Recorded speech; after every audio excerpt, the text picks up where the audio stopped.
Hello, everybody. Welcome back to the PinkUn channel's happy international break. Only another one after this one until Christmas. That's the way I'm counting them down, at least. But it does mean we get the opportunity to speak to people who perhaps we wouldn't ordinarily get the opportunity to speak to in the season. And this is a very interesting chat, actually, that I found with former Norwich City defender Ryan Bennett, who is got aspirations of his own to move into becoming a sporting director. We chat about that. We chat about his Norwich career, of course, but also probably football more generally, and specifically maybe pertinently to Norwich, how important data is becoming, particularly in that role for sporting directors. So this is a little bit of a chat around that.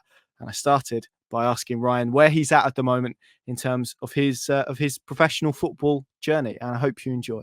I sort of decided that on my end, previous to the season finishing, really.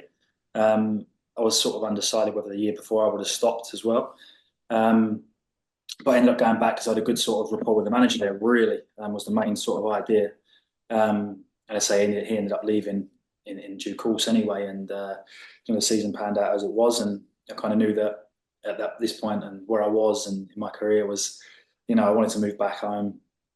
And that was sort of the way it was going to be. So I was sort of during that time last year, sort of doing a few courses and looking at things I'd want to do. So literally, yes, at the minute, spending time just sort of planning stuff like that and doing some work with sort of PFA in the sort of business school there to look at being accredited with a sporting directorship there.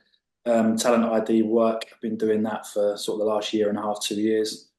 So that's another course that's running for 10 months now as well. So it keeps you a little bit busy, but obviously there's still plenty of down days in between. So it's looking to do some work with data at the minute and sort of trying to understand a little bit more about that and how to utilise it in different ways and sort of see where it goes. So that's kind of where I'm at the minute, yeah.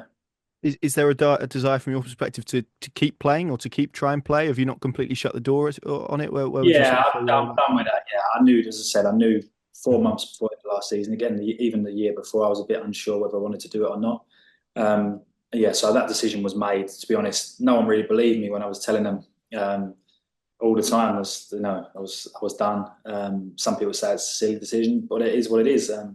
I'd kind of made that decision in my own head. It was time for me that I wanted to call it a day. So that's what I did. I'm not really one for formal announcements and all that kind of thing, So yeah, kind of just sailed off after the last game and that was it. And as how do you sort of reflect on your career as a whole then? Because you went from, as you say, the lower leagues to the Premier League, obviously with Norwich, and had a really good spell at Wolves as well. So you must be really pleased with what you achieved in your career and the amount of games that you played. Yeah, for sure. I mean, this is the thing. It's hard. I mean, when I first started, I had a lot of setbacks early on when I'm talking as a kid between sort of 15 years old, 17 years old. Found a sort of a home in Grimsby as it was and ended up sort of going well from there, really a few moves after that. Ended up obviously coming to Norwich at that time. That was my first chance in the Premier League, really, being a sort of younger lad. And then obviously, so as you say, there's times in Wolves, Swansea, it was great, And I said, probably, did I think I was going to get to the level I got to? No, probably. Probably maximise what I could out of what I had.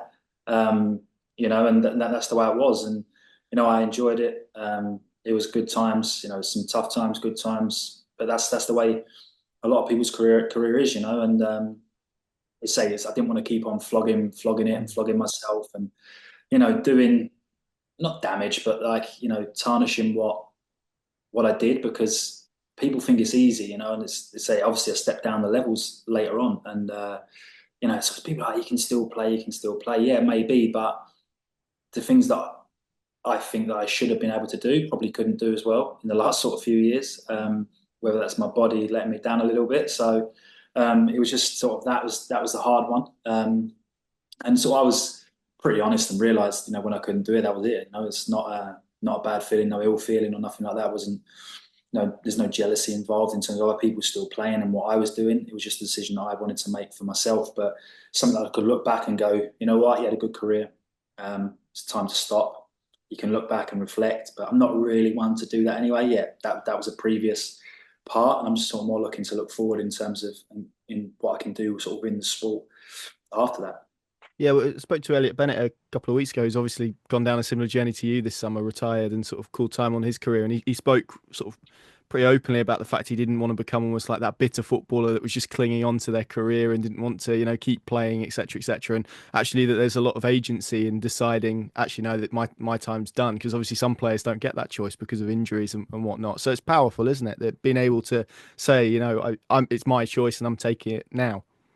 It is, yeah, and and it is difficult. As I said, I thought about it the year before. Well, actually, when I left Swansea, I thought I was thinking about it then, to be honest. And I was waiting around, and I didn't play for sort of 3-4 months, and I thought, it could have been the end, and then something just popped up at Cambridge where it was a good little thing, really. I mean, I think I went there in February, maybe end of February, start of March. It was only a little short spell.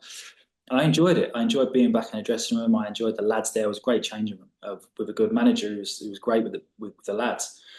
So after that, I was, a bit like, wow, I don't know what I'm doing here, what I'm going to look to do. And I ended up going back just for that reason, really, of sort of the lads and what it was. And I thought, it gives me another year where I can sort of study a little bit, why I'm doing it. But as you said, I played against Benno last year. And, we'd sit there, we'd talk at the end of the game, and I remember some little comments, not why are we still doing this, but like, like we knew, like I knew I wanted to sort of finish and look to do something else, and I guess he was the same. He's obviously doing his property stuff now and stuff like that. So that's sort of the path that he's taken. But as I say, it's a good thing to do, is in take ownership and stop him when you want. I mean, as you said, I've seen players carry on and sort of not tarnish themselves, but step down the levels, and that was one of the things I never wanted to do. And I've always remembered it when I was at Grimsby at the time as a young boy, and pretty innocent in terms of the football world, never understood it as being involved.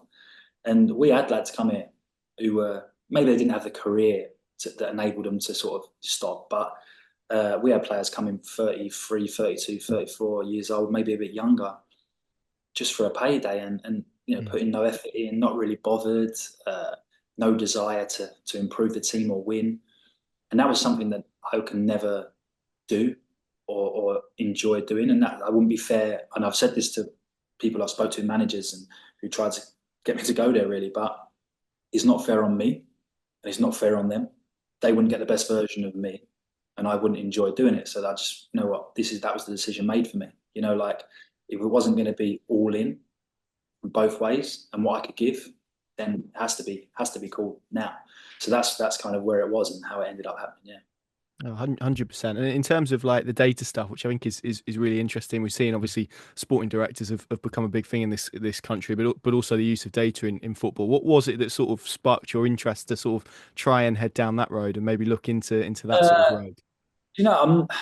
The interesting bit was, so as you touched on this, my goal is to be the sporting director. That is sort of the end goal I would want to do. I've spoken to people, had interviews with clubs.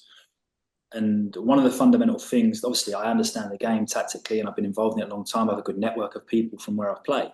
But the one thing that was always the question is, how much do you understand data? And obviously, I'd been exposed a lot to it in certain aspects, in terms of showing it in presentations and understanding little bits here and there how the opposition are looking to play. And it's something that's moving forward. And so I was thinking, well, I need to understand another string to the bow. I've got the playing side. I've been in dressing rooms that a lot of people haven't, so I have that side sort of nailed off. But the data side and the working side is something that I'm a novice in, and I'm not naive enough to know that when I go for an interview, effectively, I'm a first-year apprentice in the working world. And I know I have a little bit of background in football in terms of the playing side, but it's different. There's people out there with 5, 6, 7, 8 years experience in sort of working environment in football who don't have the football inside, but I need to catch up on that side. So that's kind of the main sort of reason that I've started to look at it. I don't agree fully with being fully data driven. Data is a great tool, don't get me wrong. It can enhance you in areas and prove your eye, prove your findings, highlight patterns, highlight people that are doing well in sort of certain metrics that you're looking for. So that's where kind of it started, and literally it was an interview before this actually, was in getting involved with a stats company and going through all the data, and it's just a platform that I've literally signed up to today, to use that and go forward and analyse and compare and sort of look to do that. So that's what I'm going to be sort of spending a bit of time on now, like compiling little scout reports, opposition reports, little trends and things like that. So just to have just another string to my bow in terms of when you're speaking to people, when you're going maybe interviews or you're chatting to clubs and chatting to people, it's another thing you can understand and sort of and go along with and help. Yeah, it's interesting what you say there, because even though you've got such extensive experience as a footballer, as you say, you're walking into a completely different world, but equally a world now where, as you mentioned, even at Norwich at the moment, Ben Napper, someone who hasn't played football professionally, Johannes Oftorp as a head coach hasn't played football professionally. There are guys who are almost dedicating what you've spent playing the game. They've almost spent time honing their craft in that way. So, do you feel there is sort of catching up for you to do, and how difficult is that to kind of try and get yourself on the same level of those guys who've had a little bit of a run up? Of course, I mean, listen, there's people out there who say if you've not played the game, you shouldn't be at that level and you shouldn't don't understand certain things. And there's certain elements to stuff like that, and people always try and compare it to if you're learning to be a surgeon, you want to be taught by a surgeon, not someone who just understands the book. I get it, but football is a little bit different. And I've been with coaches who are brilliant, who have never played, like see the game amazingly, can get their point across. I've seen players who are amazing players who can't comprehend why people can't do what they could do and can't teach someone how to do something pretty that they see as simple. So I've seen both sides. So for me, there's a massive sort of, it comes to a head, and I don't think it's sort of that having the experience of this, having the experience of that. I think you can combine the two, and I think that's where it becomes very, very good. Like I'm a big believer in that you don't have to have played all the game. Listen, I probably would appreciate the fact that you've played the game at some level. You've stood in the pitch, don't have to be professional, semi-pro, whatever. You've stood in the pitch, you've seen the pass, you understand the atmosphere, you understand the dressing room, you understand what the players' needs are and what they look for. That's experience that, don't get me wrong, you can get from coaching through the levels, but being in at the top level is a lot different to being a lower level. So there's certain aspects of being a player and being around it that I like. But again, as I say, people who have not played, there's nothing to say they can't do it. And again, there's nothing to say that because you have played that you should work in the football industry. So that's where I see it in terms of that. And as I said, I'm not naive. I walk into interviews and listen, there's questions in there that I can't answer because I don't have the experience. And that data was one of them things. Was what experience do you have with data? Someone who's not played has probably got 10 years. They've been studying it. They've been at school. They've been at universities. They understand that very, very well. Yeah, so it's just like catching up stuff, pretty much. Said when I've been in interviews, and I understand that. So I'm a novice in that. There's certain elements that I've not had experience and exposure to, but I'm pretty open in terms of the fact that I'm willing to learn them bits to get me to the next level. Whether that can be reflected in different ways, salary wise, contract lengths, voluntary work, stuff like that, which is something that I'm doing really now. And that's where, it becomes a little bit difficult because, as you say, like people want people in these jobs, but then the criteria is now in football and general life is, well, you need experience in the job. Or how do you get experience? Because no one's going to give you a job in the first place. And that's not just football, that's a knock-on effect, I think, in a lot of jobs. So that's where it is difficult. I mean, being at an age of 18, 19, and so 17, 18, 19 now, studying football is a lot easier because you might be living at home, your parents sort of still looking after you, you can work for nothing, you can spend a lot of time doing that. Whereas coming into the game at my age now, for a lot of people it has to be a job. You've got families, you've got bills, you've got outgoings that you need to support. So that's where I think it becomes difficult for people to get in later in the game. And that's why I think there is a bit of an advantage in terms of a bit of a bias in terms of where you're seeing players or managers coming through now who have not played the game because they've been able to sort of sacrifice the early year of sort of salary and wise. And, club, if you look at jobs that are offered now in a lot of clubs, they're underpaid massively. And that's just the way it is because they know that there's a massive competition for jobs. And at the end of the day, they want experience with that as well. You see people wanting master's degree jobs and they're offering 20,000, 22,000 a year. I mean, that's the way of the world. So the people with a lot of experience are generally people who have come from academic backgrounds at the minute. And say there has been a massive shift, whereas back in the day, it was if you play football, you got a job. And I don't agree with that. So it's a tough one. I think end of the day, jobs should be given on merit in terms of what they see, how hard you work. And I think at the end of the day, if you've got the drive and you've got the passion and determination to do it, you will succeed whether you've got experience and you played the game or whether you haven't. When did this sort of interest start within you? Because like you said, you thought about maybe retiring a year ago, but it feels to me like this is something that you've been thinking about probably for longer than just this last 12 months or so. Yeah, pretty much. Yeah. Probably when I was at Swansea, to be honest. I was during COVID as well. I spent a lot of time in Wales by myself, locked in a house. So it's just like, thinking, what would you do? What could you do? And looking at avenues like that. And, I probably realised a little bit late in terms of I wish I thought about it a bit sooner, to be honest. And I would always say to young players now and young lads, like, listen, prepare now, because it does come up quick. The more you can do now, the easier it is at the end. You can get a lot of sort of accreditations behind you. And there's a lot of things now that which weren't available when I was sort of 26, 25, 27, that you can do alongside playing. The PFA Business School is a brand new thing. That runs alongside perfectly when you're playing, a lot of online opportunities. So like things like that, and it's getting a lot better for young men to do it, and they should grasp it with both hands when they've got the opportunity.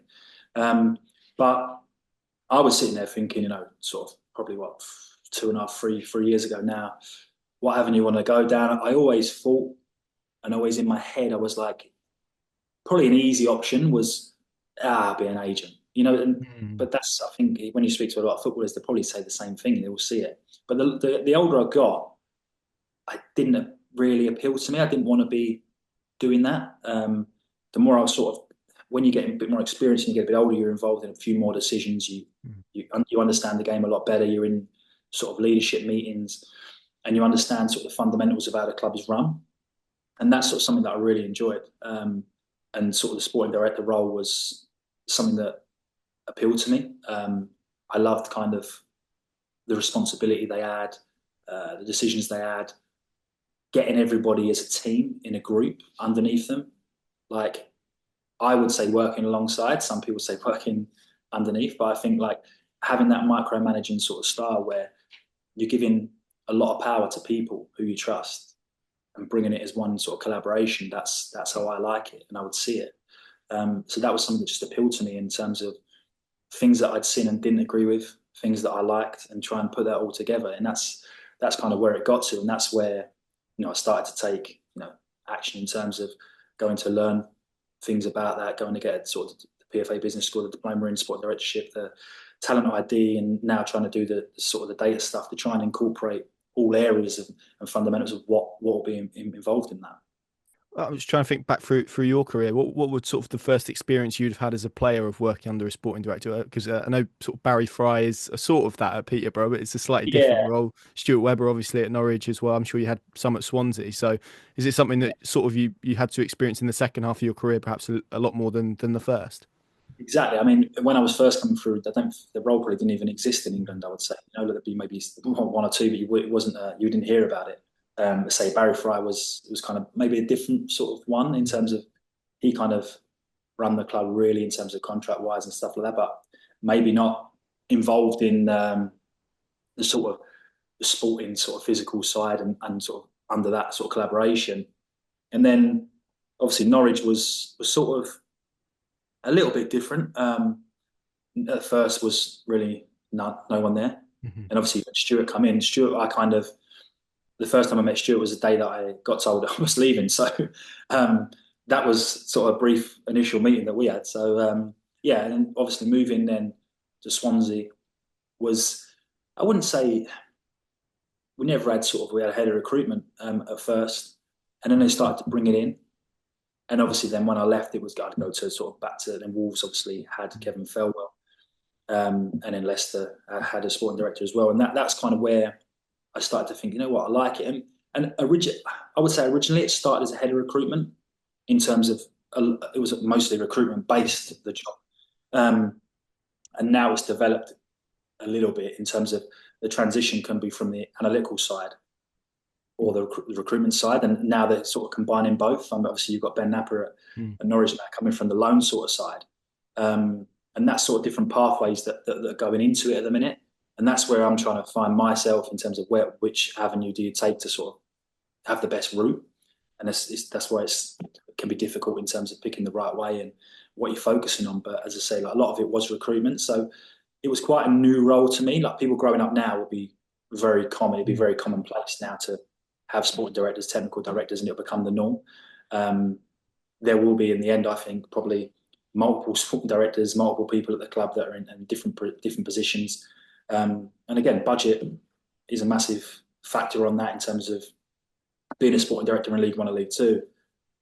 And the bottom end of the champ is completely different to being a sporting director in the Premier League or the top half of the Championship. Like, it's two kind of different jobs as such, and the resources that you have enable you to do the job totally different and have more sort of data side, or you're more on the ground and relying on your network. So it can become a different job, and that's what I like. I want to be hands-on. I want to be working. I want to be having conversations and be out watching football. Like, my life's kind of been always kind of away from home working, living away, never being really at home as such. And that's something that, you know, I don't really want to stop. You know, I enjoy being home, I enjoy time, but at the same time, I want to be busy. I want to be out, I want to be working, and not, I wouldn't say making a difference, but in terms of, I want to be having an impact on a club or a foundation. You mentioned Ben Napper. Is he someone that you've sort of crossed paths with on this journey, or someone that No, you've not know really. much about? Stuart Webber is actually involved in the sort of directorship that we're doing. So he's kind of the mentor that we use. So it's obviously, I met him briefly, and obviously now we have more meetings now than we've ever had. And he doesn't have to tell me to leave anymore, so it's quite nice. So Ben Napper never really come across. But as I say, Stuart's sort of the main sort of fundamental one. But obviously, I've met a lot more during that time. But sort of being just the Norwich connection is sort of Stuart's the sort of one I spoke to the most out of them, and never come across Ben. Nice. Let's sort of reflect a little bit on your spell at Norwich then as a player. I mean, how do you sort of reflect on it now, sitting here? Remarkably nearly 10 years on. It's amazing how time flies. But yeah, how do you sort of reflect on how it all sort of unfolded at Norwich? It was what it was at the end of the day. I mean, it was, it was the first chance I had coming from Peterborough, stepping up. It was 2 leagues at the time.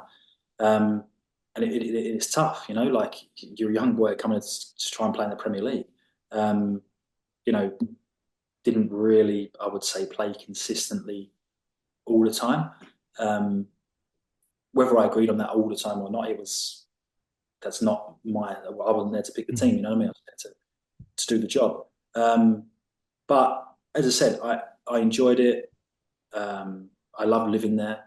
Like, it was a great experience for me. I was there. It was the longest time I spent at a club in my career. So, as I say, look back always with good memories, met some good people. The playing side, as I said, it's always ups, it was always downs. Towards the end, it was obviously tough. And obviously the way I left ended up being not crazy, but like, not playing the last couple of games because they told me that I wasn't being there. And so I was like, well, I'm not playing. So it wasn't ideal, but that's the way it was. As I said, but there's little things in there that, annoy me a little bit by the way it ended and the way it went. But at the end of the day, that's part and parcel of football, and it coincided with me leaving, having sort of the best spell of my career. So it's a tough one. Yeah, the word people sort of tend to reach for when sort of you say things like that is regret. And I'm never sure that that's the right word, but like you said, there's probably things that you hoped or maybe wish would have turned out a little bit differently. Is that probably fair to say? Yeah, of course. I mean, and I always say that. And to be honest, if I was talking about every single club, I think there's always, and I think if everyone talks about it, there's always something within it. Like, I can talk about Wolves, the best time in my career. Again, I left there in different ways, and I never say a regret, like, because I say, end of the day, and it's the same at Norwich. They give me my chance. They give me unbelievable times. Like, I have nothing else to say but positive things. Listen, that's football. Then people come in. Was I going to play there after that? When they're bringing players in, the change of direction that they had at that time.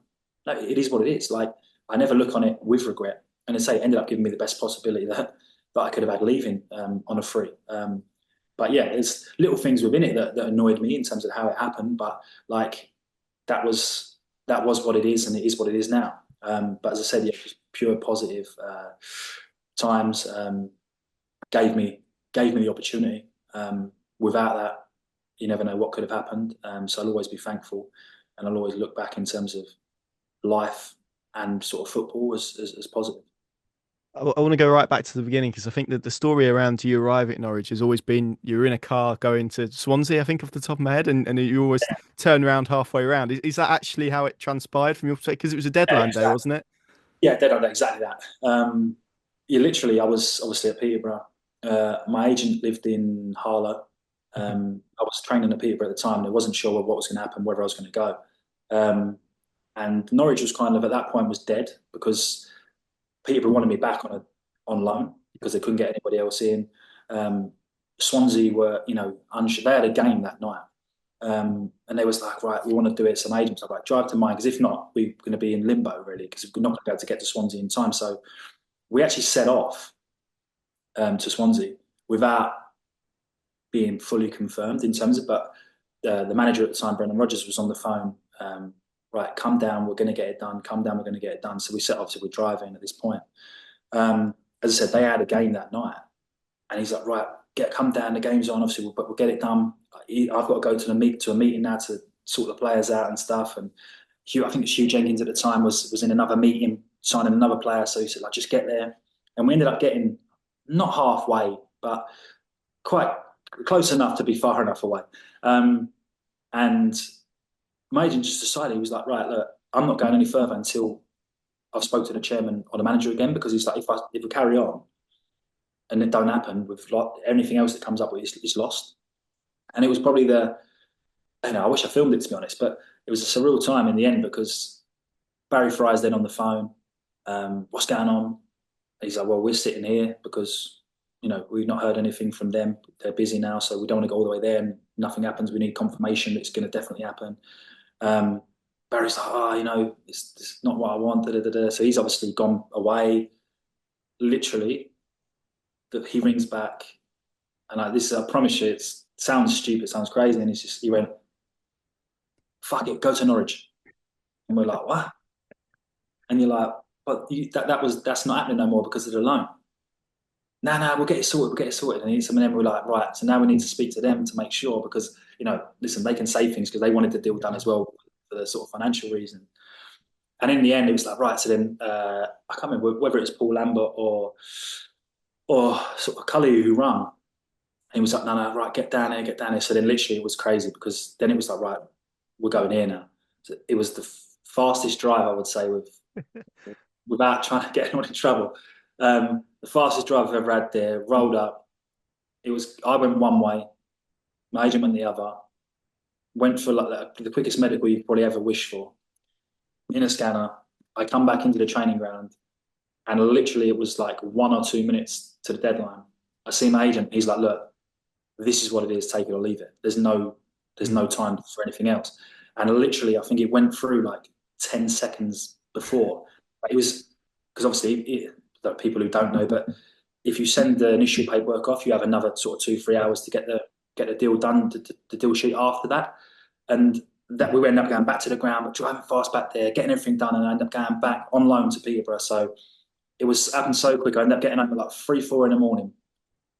My family thought I was in Swansea, and I ended up in Norwich. It was crazy, but obviously I was naive to the fact of all of that as well, like being new to sort of transfers, deadline days, and stuff like that. So it was sort of a surreal experience, and you don't really have time to take anything in. And literally, 7 hours later, I'm now a player for Norwich City in the Premier League. And then I go back to Peterborough the next day as if nothing had ever happened. Like trainers normal, players normal for Peterborough, and with all that going on in the background, it's surreal time. But yeah, it was a crazy sort of afternoon/evening. Yeah. And to go from like you said, a young lad at Peterborough to then being a Premier League footballer, but having to wait for your Premier League chance, but then eventually getting it. I mean, to eventually play Premier League football, what was that like as a feeling? Because I'm sure it was probably your dream when you set out on the road to try and become a professional footballer. Yeah, of course, and that's where you think sometimes you think am I going to get there? You never know. So I had a good time at Peterborough, and people always say, "Oh, you can get a move," but I never really focused too much on it.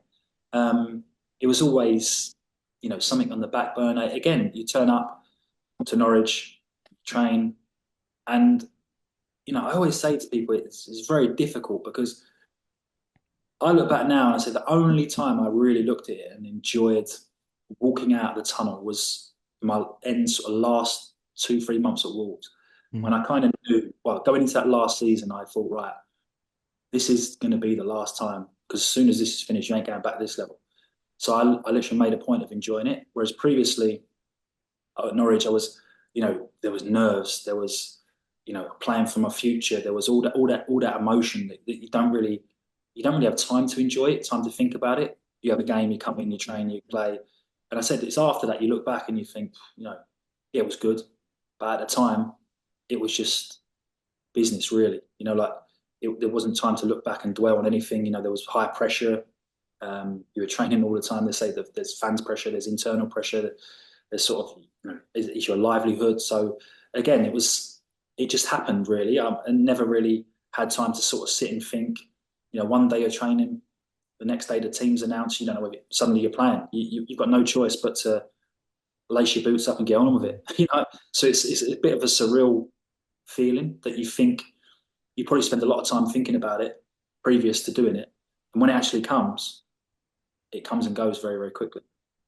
It sounds like maybe this wasn't just exclusive to your spell at Norwich, but that you found it quite hard being a professional footballer. Is that probably fair in terms of dealing with all of those elements, or maybe not having time to process them in the way maybe that you needed? Yeah, like it is difficult, but I was always sort of quite chilled, like real placid, never too high, never too down, because I was just like, you know what, like it is what it is. Like you've got to get on with it. As I say, you don't have time to really enjoy it because of where you are and what you're doing. And the next game comes along. Like, listen, you win 5-0, you enjoy the evening or you enjoy the day, but next day is a new day. So you're constantly moving forward. Things are constantly evolving. Things are constantly changing. So you just kind of have to get on with it. And I always say to people, like people always say, they ask the questions, and like never really collected shirts, never collect anything, because it was what it was. And I just saw it as, if people say, when you line up in a tunnel, you're next to so and so. Well, I never saw it like that. I saw it as, well, we're going on the same pitch. It's just we're the same, we're the same as all the people in the stand with different jobs. Like that's how I saw. I never got excited by seeing all these people or playing against all them people. It just was where you was at that time. Like you was just one man playing against another man. That was kind of where I see it. So I never got too involved emotionally with anything, and I never have. Final couple from me then. One I do want to ask you about Alexis Sanchez and a pit. I think there was some strong words from Arsene Wenger aimed in your direction about that, but I think Norwich fans like to look back on that as a bit of a comical moment. What were your memories of that? Because I'm sure from your perspective it obviously wasn't deliberate. So is it one that you can look back at now and smile? Yeah, it makes me laugh. End of the day, it is what it is. Like whether I done it on purpose or whether I didn't, that's something that people always have to guess. But listen, we was running off the edge of the pitch. I couldn't slow down too well, so yeah, ended up being a big hole there, and he was a good player. So just one of them things that happened right there and then. And actually, you look back and you think of the consequence that probably could have happened, could have been worse. But obviously, I'm never gonna go and push someone into a bloody hole and try and hurt them. So, yeah, it was just one of their moments. I mean, I'm surprised that the pit at this day and age was still there. So, like, it was never, it's never like a pre-planned thing where you go, oh, there's holes down the side of the pitch, we'll use them. Like, it was what it was in that moment in time. But as I said, thankfully he was all right, and something you can look back and just and laugh a little bit about now. Whether he finds it funny, I'm not sure, but yeah, certainly didn't seem to affect him, did it, in terms of the career he's had? Made me smile. So exactly. Just finally, then I guess this probably rounds off from where we were really. But Norwich is as a spell, like you said, there's probably elements that you wish would have panned out differently. But in terms of what it's done for your life as a club and as a place, like you said, gave you the opportunity, and then in a weird kind of way, even though maybe it didn't end in the way that you like, gave you the opportunity to go to Wolves and have a really good spell there as well. And as you said, I know obviously John Ruddy went there as well and had really good periods. So I guess even though as we've spoken about, maybe not a club that you had some difficult spells at, probably one you still look at with real fondness. Is that fair to say? Yeah, I mean, listen, my kids born, kids grew up there. I have great memories, good friends. I love the area, love the city. I wanted to retire there, never ended up happening, but that was my aim and goal. But yeah, so it's one of them things. Like the football side, it had its ups and downs. They give me a great opportunity. Without that opportunity, without that exposure, without the appearances that I made at that level, I wouldn't have had the career I did have. So, as I said, I'm nothing else but positive words. Thankful to them, grateful to them. And as I said, that would never change. Yeah, there's little bits, but there's little bits for everybody. There's little bits in every club, in every game, in every team that you can not be positive about or you can talk about. But at the end of the day, they were moving in a different direction, moving forward. And, I wasn't in that plan. That's the way football works. And I've no ill feeling towards that about me because they gave me a good opportunity. They went on and done unbelievable. It was the right decision. So that's at the end of the day the way it is. They signed good players and they went on to do good things. So as I said, I'll always look back positively and always be thankful for what they did for me. Sorry, this is the final one, but you came back to Carrow Road a couple of times as a player. I think with Swansea, Wolves, Leicester as well. From memory, you always seem to get a good reception. So what was it like, sort of coming back? And yeah, interesting. So I wasn't sure whether I would or whether I wouldn't. Again, didn't bother me. I couldn't care less, to be honest, whether they clapped or booed. But yeah, always was nice. Always, well, especially at home. There's always a lot of people there I probably knew anyway. But yeah, always positive. The staff, the fans was always giving me a good reception when I did come back. And again, I don't think there's probably no ill feeling from there, so no ill feeling from my side. So there's no reason why it should be any different, as I said. But yeah, it's a place that I have fond memories with, and hopefully there was some moments that they enjoyed as well.